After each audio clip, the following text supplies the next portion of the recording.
Today we're going to teach you how you can milk a Nigerian dwarf goat or other miniature goat.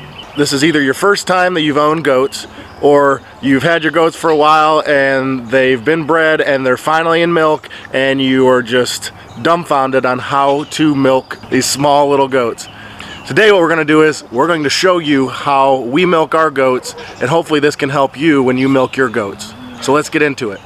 Okay, so now we're inside of our milk barn. We have an area inside of our goat barn that's separate from the rest of the goats, because if you don't know, when you feed any goat any kind of feed, they are all going to come running because goats love to eat. That's one of their favorite things to do, and any opportunity they get to do that, they're going to take it. Here we have our milking stand, or milking stanchion as it's called. This is one we made ourselves. You can purchase them online. You can also make them yourself. I would always recommend making them yourself. There's just a couple key parts that you need to know as far as milking stanchions go. With a milking stanchion, it's going to depend on if you have a miniature goat or a full-size goat, because that's what happens up here. For the miniature goats, their head is going to be shorter, or their withers is actually what they're measured off of. That's going to be shorter than a full-size goat. Full-size goat, this whole assembly here is going to be taller. The main thing is something that you can use to pin their heads in or their necks in here so they can't pull away. That's one thing that they like to do. What we have here is a feed container. This is what motivates the goats to stay there while we're doing this. And as you'll see when I bring Margie in, Margie's been in milk several times. She is definitely the best trained, so she's very easy to deal with. We also have something back here so we can hobble their legs if we need to. Certain goats, you may need to hold their legs, and a hobble may be something that may help with that. And I'll show you some little tricks later on in the video that helps with controlling the goat, because although they're small and compact, they definitely can be something to deal with and a force to be reckoned with occasionally. The other things you're going to be needing is some iodine dip, and we have it in one of these cups here that's you squeeze and it fills up. This is something you can purchase on Amazon, as well as the teat dip. We use this 1% teat dip. This is recommended by a lot of vets and things like that. We'll put a link to those things down below to the Amazon page, as well as we use this. We use a hand sanitizer that's got moisturizers like lanolin and vitamin E in them, just to keep their udders sort of from drying out. This is what we use to sanitize it. Everybody's going to use a lot of different things. They sell things that are specifically for the goat teat to prep it before you milk, but you definitely want to get a nice clean area before you start milking, because that can then go into your milk. We also have some bag balm. This is for if their teats or bags get dry. Just like with your hands, if you were to overwork your hands and you're constantly cleaning them and drying them and things like that, they're going to get cracked and stuff. So we just keep their udders in good shape, because you don't want them to get dry and cracked, or else you could definitely get some infections in there. One big thing we use that's different than what you may see or what you may be used to is a lot of people use stainless steel pots. We use glass mason jars. We like the wide mouth ones. That I like them when they're just a little bit shorter, just because the goats, you'll see when we get the goats in here, the height is a little bit lower than normal. And so the wide mouth is pretty nice because you can hold it with one hand and work the milk with the other hand.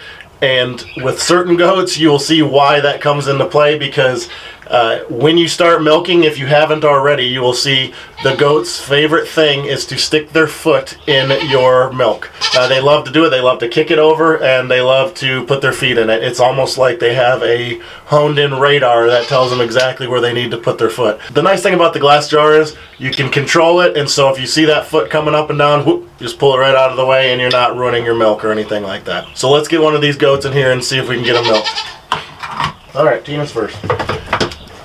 Okay, this is Tina's first freshening, and when I say freshening, what I mean is that's every time a goat goes, gives birth and goes into milk, that's considered a freshening. And so Tina is probably our least friendly goat, but she actually has done quite well with the milking.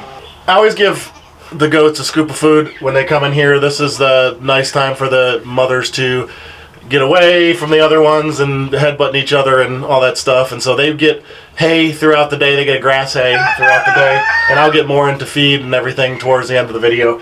But we always give them some. This helps them, sort of motivates them to stay where they're at. So first things first, we need to sanitize their milking area here. We use just paper towels, clean paper towels. And we're going to clean off the teat and the udder area where we're going to be working. I'll give you a little quick anatomy, even though I'm not a vet and I am not any kind of expert. But the udder is pretty simple. There's going to be two halves to it, and they're going to have the glands are up here near the top area, and then down here is their teat. Where the milk comes out is called the orifice, and all these are going to be different with each goat. That's going to decide how easy or not easy it is to milk your goat. The orifice size, the teat size, and the bag size is going to give you a lot of factors, and you can research that and see what it changes. But Tina's pretty good. She's about mid-range for us. I have big hands, but it's okay. It's not too bad to do.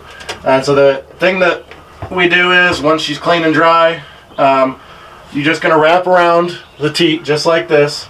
With her, I can only get a thumb, like right here. I can only get my thumb, my finger area. You're going to wrap around and you're going to squeeze into the jar. Think about if you had a balloon and you're trying to squeeze liquid out of a balloon, and with a tiny little hole in the bottom of it. And so you're capturing it, you're capturing the milk that's coming down from the udder up here, and you're going to pinch it off and squeeze it out. Although I don't know that this is proven or anything, and it may be, one thing I don't like to do is I like to avoid as much as possible letting the milk squeeze back up into the udder. I don't think that's very healthy for them, and so I like to pinch it off and capture it. And you can see what I'm doing here. Tina's pretty good. Her orifice on both sides are pretty decent, and so she milks out pretty quickly. You have to milk them twice a day regularly in order to get your maximum production out of what you want there. For when you first come across them, they're going to be very full, and so I just get right into milking them, and I'll show you here in a second what we do to make more milk fall down. So when my hand starts cramping up a little bit, I'll just go over to the other side and switch hands. And like you can see with the jar, it's very, very easy to control the jar. And with the wide mouth, you're not missing too much, and it's gonna take some practice, but eventually you'll get better at being able to control where your milk goes. I know what a lot of people are going to do when they first start doing it. They're going to be really hesitant. They're going to think like, oh my goat seems like they're freaking out. I don't want to squeeze too hard. No. If you have ever seen a goat kid, the babies will come up under them and knock their legs out from under them. So trust me, these mothers, anything you're doing to them as far as milking them is not half of what they're getting from the goat kids. Okay, and what you'll start to notice is, as you start milking out a little bit, you'll start feeling like it's almost like it's done. And that's when we go to our next step. Another thing to consider, some people will give their goats a dairy shave, which is shaving this area around the udder. We don't do that. The next thing you're going to want to do is, and you're going to see her freak out a little bit, is you're going to want to hit up here around the gland, which is the top area of the udder. And you can use a fist, and that will make the rest of the milk drop, and you'll feel it if you'd already drained them out. If you thought you completely drained them out, as you start to do this, you'll notice that they'll fill right back up. The hard gland at the top, you want to get that nice and soft and loosen that up, and so all the rest of the milk will fall. This is simulating when the baby goats go into there and ram their heads into the udder and then drink. Any baby goat, they'll ram the head and drink and ram their head and drink, and so the does and the dams are going to be very much used to this, and most of them, it won't bother them too much. I can say this, if you didn't have a lot of hand strength before you started milking your goats, you're going to develop a lot after it, because this is one thing that definitely uses a lot of hand muscles when you're doing this kind of stuff. This next step, or which would be the final step in milking your goat for that milking, would be the teat dip. This is something that's so important, and this is what you do to prevent infection. Now that you've milked them, you've opened up the orifice that goes into their teat, into their udder, and into the rest of their body. Very much can go into their bloodstream and everything like that. You're sanitizing that area and sanitizing that opening that you've just opened up and that you've milked out. We have this, we'll squeeze the iodine up into here, and hopefully you can see that. You squeeze and it comes out like that, and then you'll take the teat cup and you'll dip one side just enough to cover the teat, and they will, like I said, Tina's not very fun with doing this, and then you will dip the other side. Yeah, that's it. Doesn't hurt them at all. It's just something that will keep mastitis and other infections like E. coli, things like that, out of the system and keep it nice and clean. Definitely, no matter what you do not skip the sanitation step. Whatever you use, whether it be a teat spray or a dip like this, do not skip it, and I will show you why right now. You're done. These collars can come in handy with your hard to control goats too. It's a breakaway plastic chain. Next. Alright, so this is Margie. And one thing I want to point out that you probably will notice pretty quickly is that Margie only has one teat. So Margie only has half an udder and one teat, because you probably can't see it. It's back here is where it used to be, the other half. Margie got mastitis and got an infection in her udder the first time I was milking her, the first year I was milking her. This is Margie's third freshening, and so she's definitely accustomed to what to do, and she doesn't even need to have her head locked in here. I did not have a good regimen for sanitizing her teat when I was done milking, and we almost lost Margie because of it. And so that was 100% my fault. Learned from it. She had to go to the vet and get put back on track, and thank goodness we saved her, because she is a great goat to have around. She cranks out some pretty gorgeous looking babies. And I will say this, Margie produces almost as much milk from half an udder as some of them produce from a full udder. So as far as milking times go, whether you're going to milk once a day or twice a day, it's important to keep a good schedule so their bodies are on track and know what to do. So with goats, as long as you keep a good schedule, they will produce that milk for you every single day. We like twice a day because it keeps them in milk as long as possible. We keep the babies on for the first few days so they can get colostrum and be nice and healthy, and then we start bottle feeding them, which helps us in many areas as far as how friendly the goat is and how much milk we get. You'll be able to milk your Nigerian dwarf goat for probably 8 to 10 months as long as you're very good about keeping it on a schedule. Another important thing to remember is milking them all the way out. I like to think of this as budgets. When you have any input into a budget, you'll know that companies, businesses, things like that, schools, governments, one thing about budget is if you don't use your whole budget for that period, the next time you get that budget, you're going to get less. And that is how it is with milk. We'll just call it the milk budget. Because if you only half milk out your goat each time, she's going to start producing less and less milk because her body doesn't think she needs it. That's just an important thing to remember when milking out your goat. If you want to get a long milking period out of them, then definitely don't forget to milk them out thoroughly.